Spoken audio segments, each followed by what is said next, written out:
Right, what we little bit of a diversion from what we've been looking at over the last couple of weeks. We want to focus on some Bible prophecy dealing with this little gentleman on the screen there.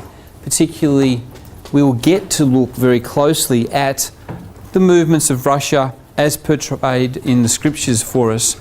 But we want to focus on Daniel chapter 11 to use it as a springboard as we look at these things. And what we're going to see, I think, over the next couple of weeks is we're going to see some really exciting prophecies coming out of Daniel chapter 11. We're going to see some really detailed prophecy. Okay, we're going to have a quick look at some of that tonight. Not a great deal of look, but a little bit of a look to whet our appetites. But we're going to see some wonderful details coming out of the pages of Daniel chapter 11. So in essence, what we want to cover this evening is two things, two sessions. The first session we're going to deal with is an introduction to Daniel chapter 11. And in particular, what I would like to have a talk about is some of the critics, some of the things that people would say about the book of Daniel, and in particular about Daniel chapter 11. I want to challenge what some of these critics say. And then I want to have a look at a couple of verses within Daniel chapter 11, just to give us a little bit of a taste of what the chapter's all about. Then after the break, Jared's going to show for us, or talk to us about some final verses for final times, dealing with some of the imagery that we find in Daniel chapter 11. It's going to help us next week when we start to put this into a context of today. So we're going to see things being fulfilled in our eyes around us. What we're not going to do tonight, however, is try to get through Daniel chapter 11. Okay, even with my glasses, I can't read all of that. Okay, that is Daniel chapter 11, verses 1 to 12, or 1 to 11 and 12 to verse 23. Daniel chapter 11 is actually 45 verses long. Okay, so we are not, by any stretch of imagination, going to try and do a verse-by-verse exposition of Daniel chapter 11. On our website, which I'll show the details of that later on, we've actually got an exposition, verse by verse, of Daniel chapter 11. So if you want to go and have a look at that, and we can talk about that most definitely, but we don't want to plan to try and deal with it tonight. Instead, what we want to have a look at, particularly, is some of the critics' claims. To start off with, Daniel chapter 11 is one of the most outstanding and amazing chapters of the Bible. It deals with 135 historically verified events. And it was prophesied at least 250 years before the very first one of those events took place. So a lot of people look at the book of Daniel, and particularly chapter 11, and they say, whoa, this is just too detailed. This cannot have been written by someone who lived 200, 300 years before these events took place. So what they say is, look, whoever wrote Daniel, it can't have been the man Daniel at the time when Darius reigned, at the time of the Babylonians, the time of the Jewish captivity. They said, look, it just can't work. You can't be that detailed. So what they say is, some of the critics, they say, well, look, it has to have been written by someone living around about the time of 167 BC. Okay, 167 years before Christ. They say that's when it's got to have been written. It's too detailed, because that's what the chapter's dealing with. Those times, particularly around 167, through the Maccabean revolt against the Seleucid Empire, okay, they say it's too detailed. You can't speak 200 years prior and get it exactly right. Now, the question I've got with that is, why can't God do that? Why can't God get things exactly right 200 years beforehand? I want you to turn to John chapter 13. Because we're going to see in John chapter 13 some words of the Lord Jesus Christ. Now, the setting of John chapter 13, it's coming up to the time at the end of the life of the Lord Jesus Christ. He's got the disciples all together in the upper room. And he's really, really concerned about them. Because he knows within about 4 to 5 hours things are going to start getting really, really tough. He knows that the priests are going to send the temple guards to take him. He knows he's going to get abused. He knows he's going to be tried. He knows he's ultimately going to be hung on a cross. And he knows that even though for 3 years he's been telling his disciples that this is what's going to happen, they don't get it. And so he says to them in chapter 13 and at verse 19. He says, "Now I tell you before it come, that when it come to pass ye may believe that I am he." So he's saying to them, I'm going to tell you all the things that are going to happen. I'm going to make sure that you hear the words that I'm saying. You might not understand it now, but when it comes to pass, you're going to sit back and you're going to go, oh wow, this man was the Son of God. He repeats himself in chapter 14 and verse 29, exactly the same words. He's saying, look, I'm going to tell you things that are going to come to pass, so when it happens, you're going to believe that I'm the Son of God. Now, if the Lord Jesus Christ had the ability to talk about events that were going to take place in 24 hours' time for the strengthening and for the help of the disciples, why can't Almighty God give to a prophet Daniel, some detailed accounts of a really hard time in the nation of Israel to give them some strength to know that God is actually in control? The answer to that is, for me, most definitely, of course God can do that. So let's go back to Daniel chapter 11. As we're turning up there, there's 3 main points that the critics accuse Daniel of. The first one is what we've touched upon. They say, look, everything is too detailed. It's too minutely correct to have been recorded before the time. So they say, look, it's a prediction after the fact. I love that expression, a prediction after the fact. It's pretty easy to get it right then, isn't it? No hassle getting those ones right. So they say, look, that has to have been the case. It's got to have been created by a character, long after the events, put back into the mouth of someone who occurred many years prior.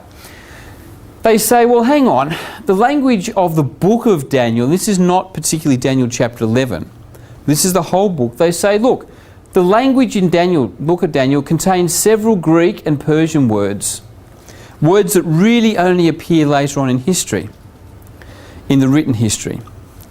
Okay, and they say, well, hang on, out of all the book of Daniel, okay, and I think this is pretty earth-shattering stuff, out of all the book of Daniel, there's 17 words that are taken from the Persian language. There's 3 words from the Greek, and there's possibly one that was Egyptian.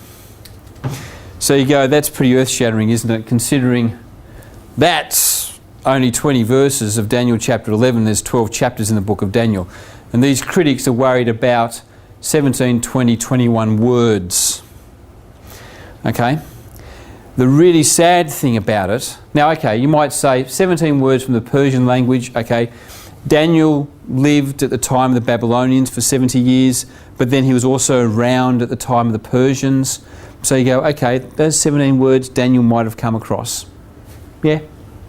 All right, but they say, oh, well, look, there's 3 Greek words, and the Greeks really didn't come to power until, 300 years later. So they say, got you. Let's have a look at what some of those words are. Daniel chapter 3. The 3 Greek words appear in one chapter of Daniel. They appear in 4 different verses, and they're all talking about musical instruments.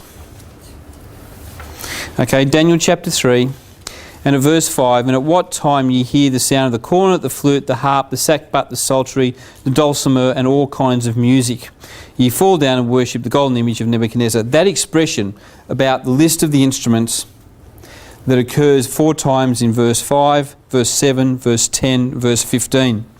Okay, dealing with musical instruments. So 3 of those musical instruments have Greek words. Now, if you're really honest with yourself, you say, hang on, the Greeks were around a little bit before they became a world empire. The Greeks were known to have the ability to sail around the edges of the Mediterranean, and they were maritime. They did trade. They stopped at ports along the coastline.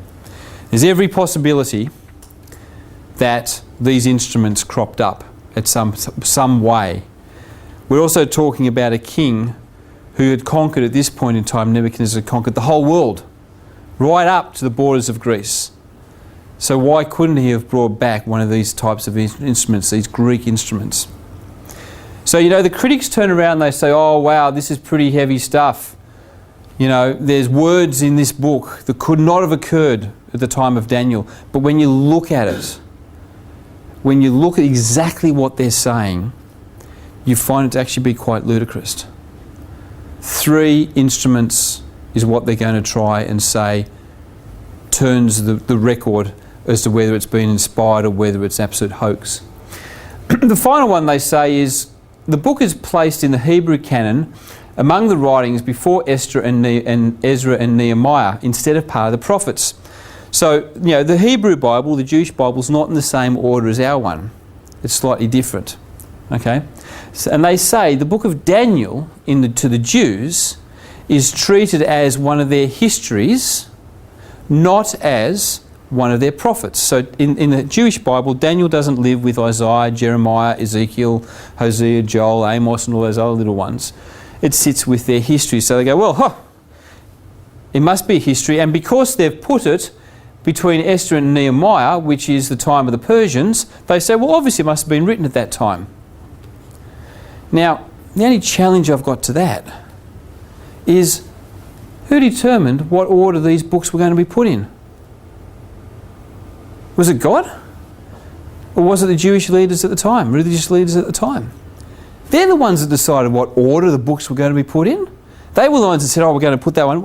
And why did they put that there? Why did they put Daniel between these ones? Because that's when part of it occurred. You know, so when you look at the claims, these great claims that absolutely try to discredit the book of Daniel, you go, wow, why can't God be really accurate? Musical instruments? Yeah, okay. And just simply because people say it's in the wrong place? So really what I just wanted to do with that is to just let us say, okay, let's look at the book of Daniel with a fresh set of eyes, and let's really look at Daniel chapter 11 with some more detailed, fresh eyes. Okay, Daniel chapter 11, 40 verses. We're not going to get through all of it by any stretch of the imagination.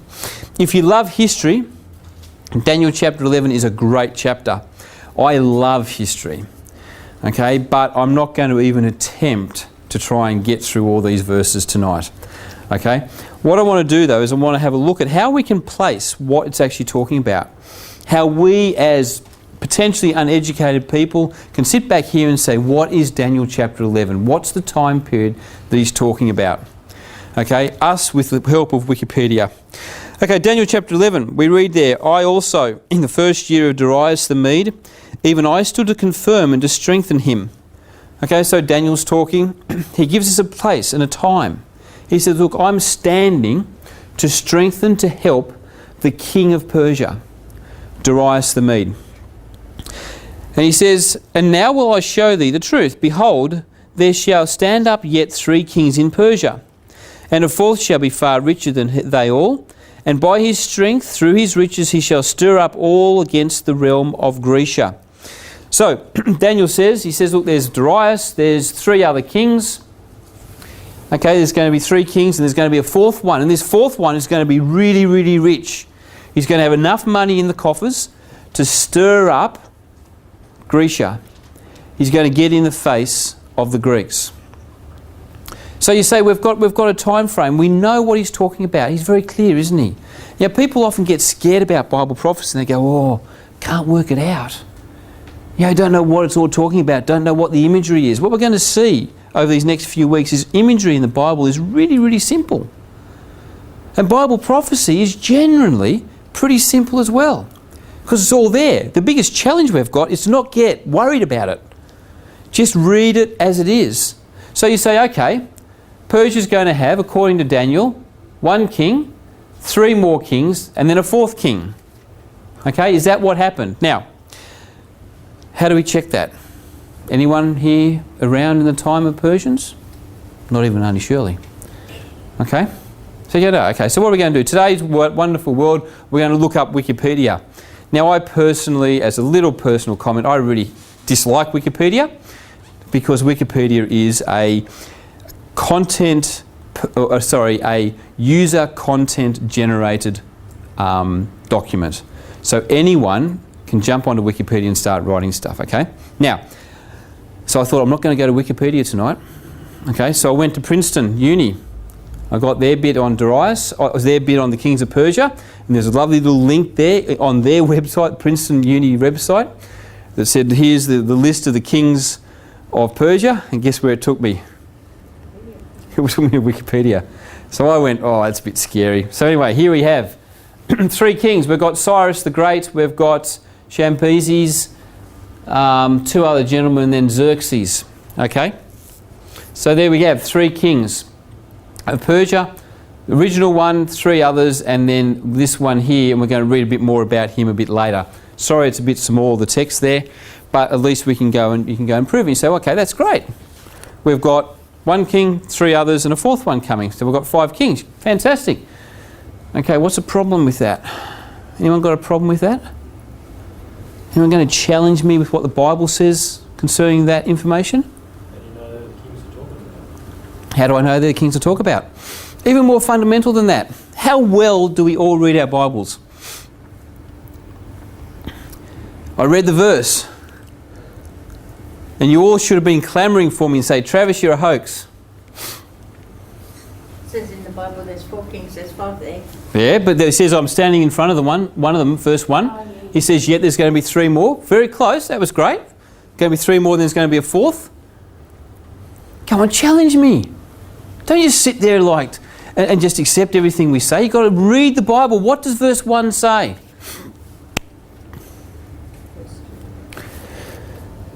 What does verse 1 say? Darius the Mede. Is his name up there?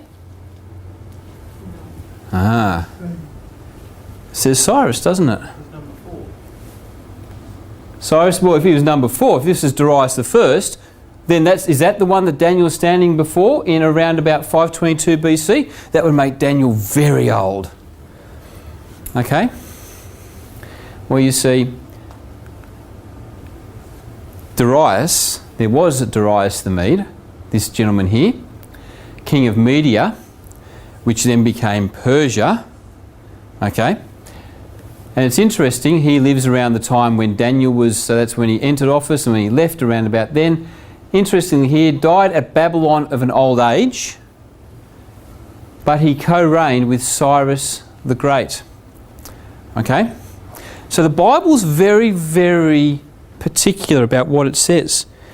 Daniel says, verse 1, he says, look, I'm here, I'm helping out Darius the Mede.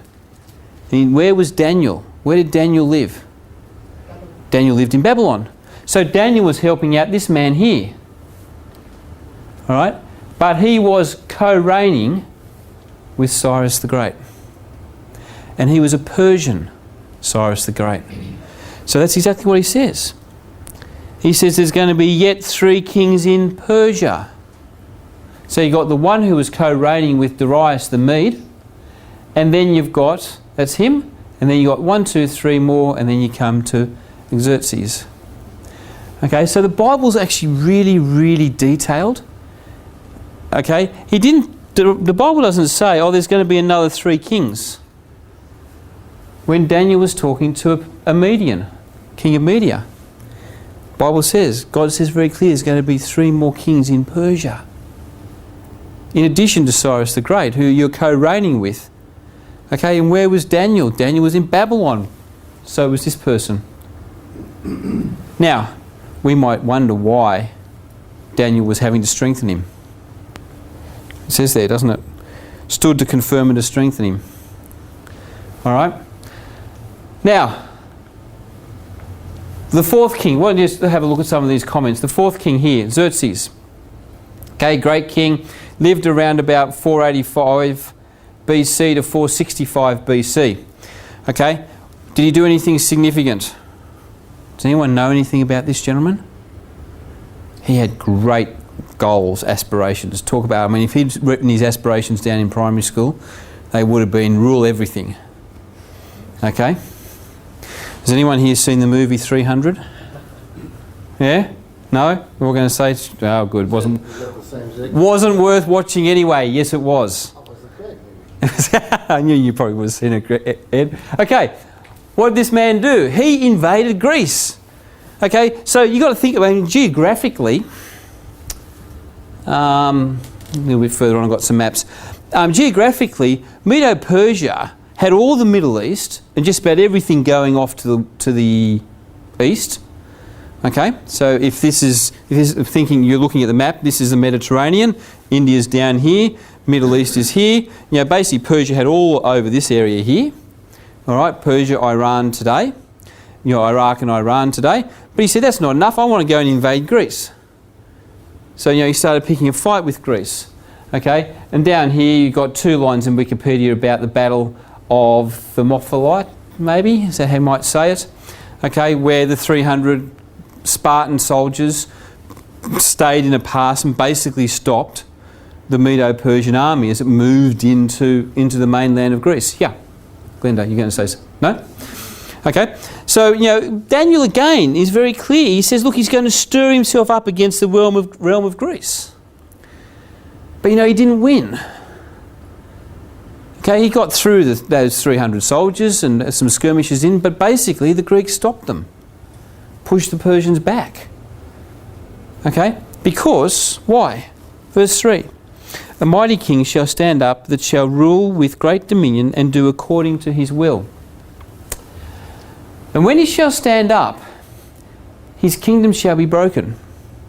So again, the words that the Bible uses is very specific. It's very clear. He says, look, this mighty king is going to stand up, do according to his will. He's going to stand up, his kingdom is going to be broken, shall be divided toward the four winds of heaven, and not to his posterity, nor according to his dominion, which he ruled. For his kingdom shall be plucked up, even for others besides those. So, you think, oh, what's that all talking about? It's talking about, so, you know, chronologically, you go through the kings of Persia. Who's the next great king in the world history? Alexander. It's Alexander the Great. Now, what do we know about Alexander? He was a young upstart. Okay, I think he was dead and buried by the time he was 33? Okay. He ruled from, I wrote this down here, he ruled from 336 to 323.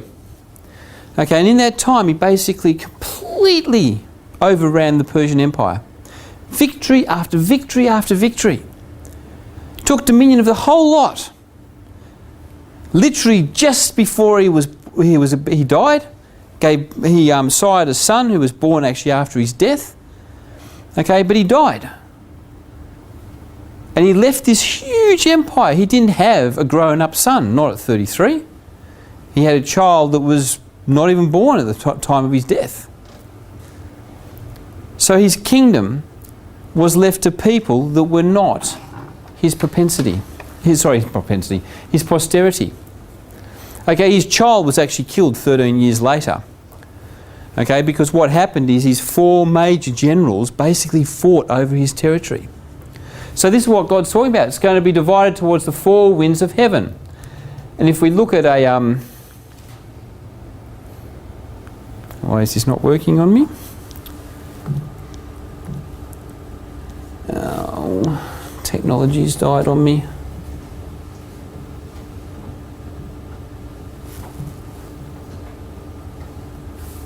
Yay. Okay. So over a period of time, by about 301 BC, these four gentlemen had basically the area of Alexander's empire all divided up. Okay? So, one area took this, the Seleucid Empire. The Ptolemies took this area down here. And these other two, a little bit in Macedonia and Greece, and this part of Thrace and Asia Minor, as it was called in those days. Okay, that's the division of the empire by roughly around about 301 BC. Exactly what the Bible says. Okay, it's not going to go to his children.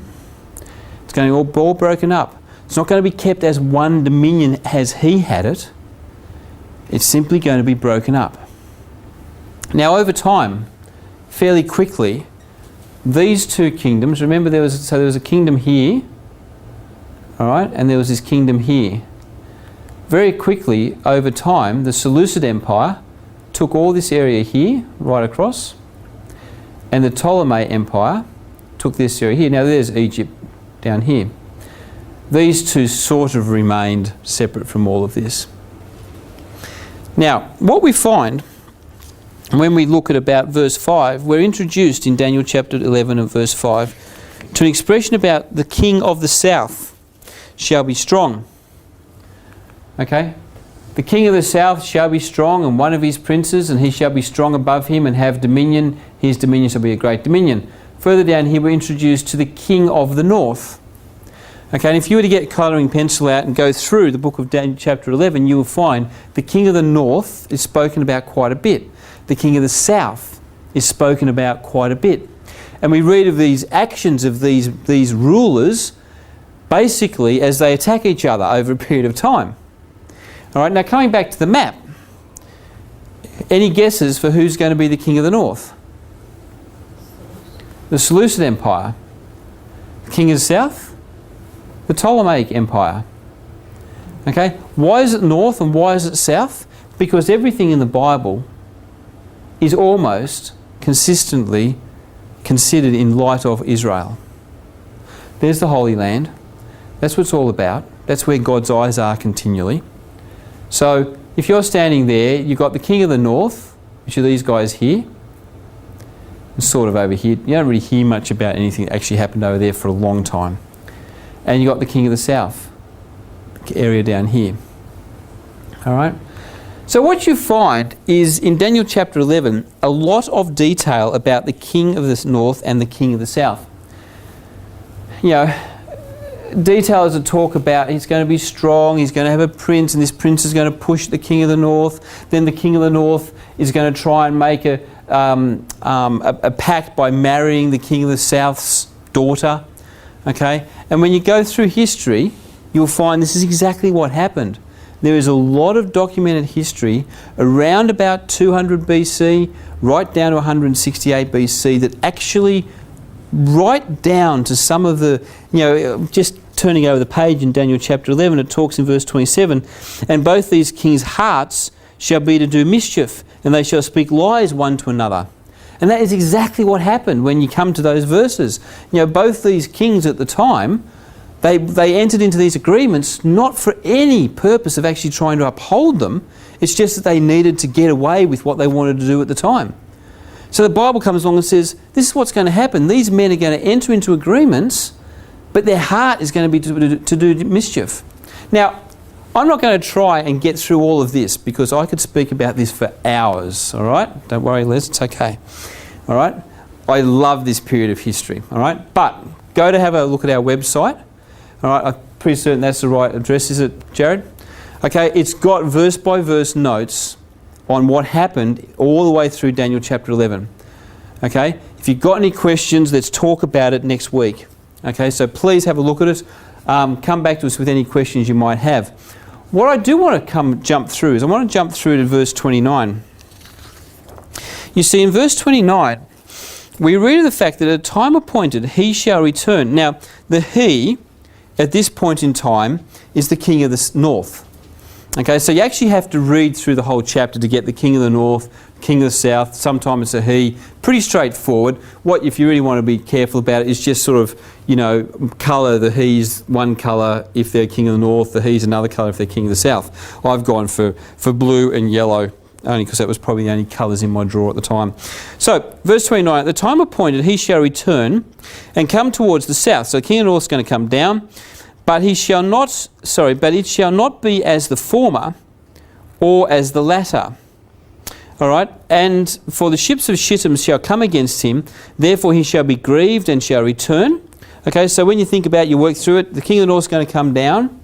Okay, but it's going to be a bit different. Okay, it's not going to be the same as times before. And this is talking about a chap by the name of Antiochus. He comes down at this particular time. Previously, he absolutely annihilated the king of the south, absolutely decimated them. Okay, but this time he only gets so far.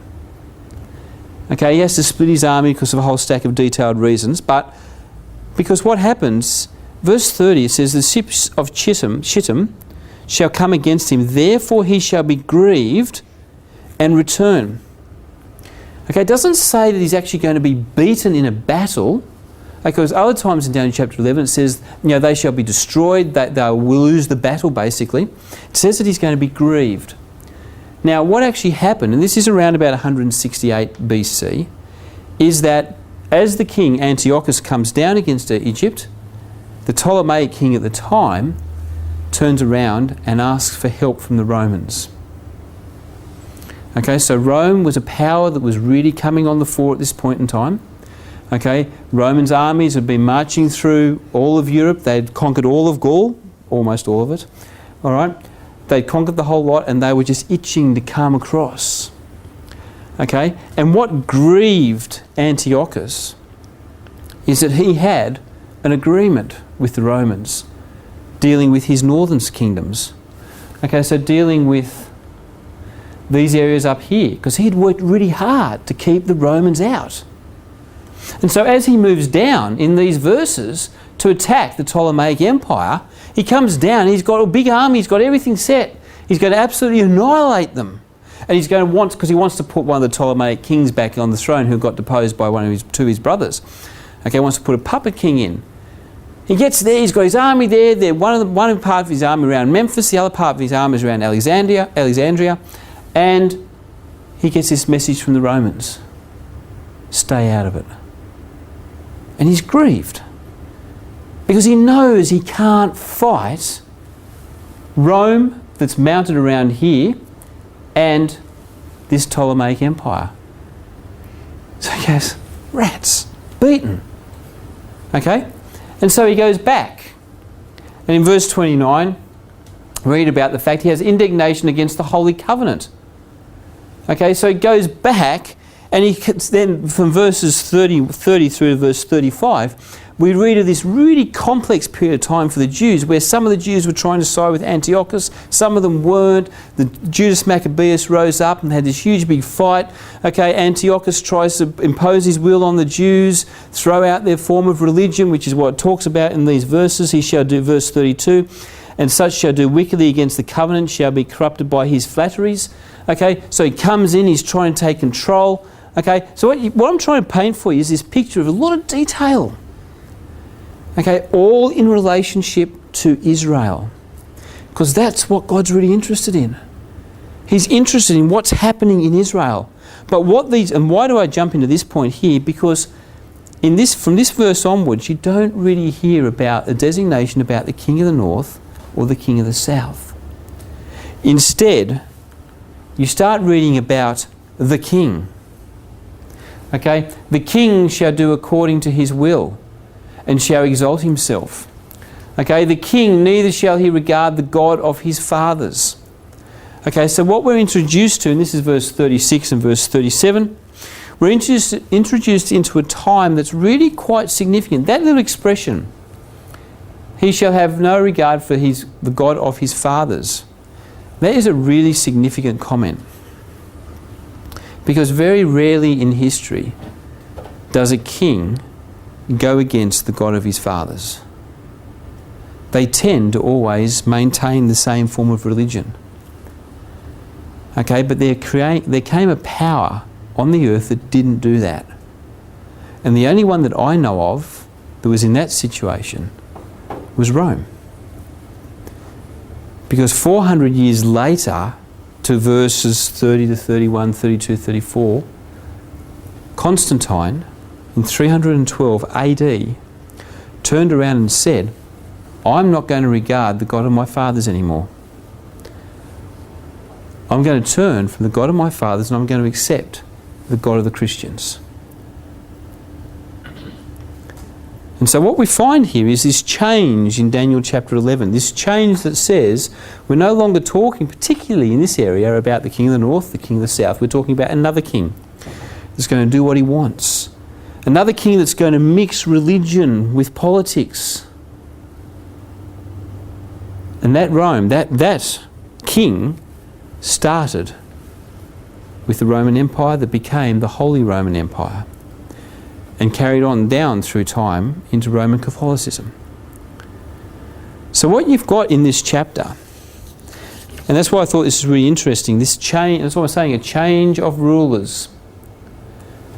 You've got a significant change towards the end, about verse 36, 37, 38, up to about verse 40, that talks about a different sort of a power to what we've read of so far.